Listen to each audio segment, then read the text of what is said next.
আজকে রান্না করছি বেতর শাক। বেতর শাক রান্না করার জন্য বেতর শাকগুলো আমি ছোটো ছোটো কুচি করে কেটে নিয়েছি। কড়াই তেল আর তেল গরম করে ওর মধ্যে শুকনো লঙ্কা কালো জিরে দিয়েছি, দিয়ে বড়ি ভেজে নিয়েছি। বড়ি ভাজা হয়ে গেলে ওর মধ্যে বেগুন দিয়ে দিয়েছি। বেগুন নুন দিয়ে আগে মাখিয়ে রেখেছিলাম, বেগুন ভেজে নিয়ে এর মধ্যে বেতর শাকগুলো দিয়ে দিয়েছি।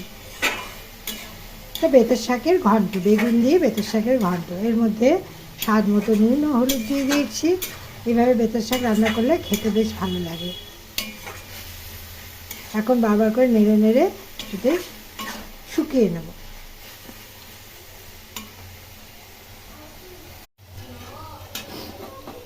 এর মধ্যে 2টি কাঁচা লঙ্কা দিয়ে দিলাম।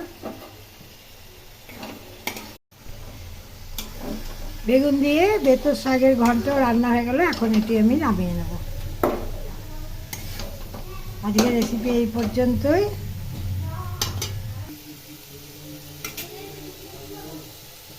ভালো লাগলে লাইক শেয়ার কমেন্ট করবেন। সবাই ভালো থাকবেন, সুস্থ থাকবেন। নমস্কার।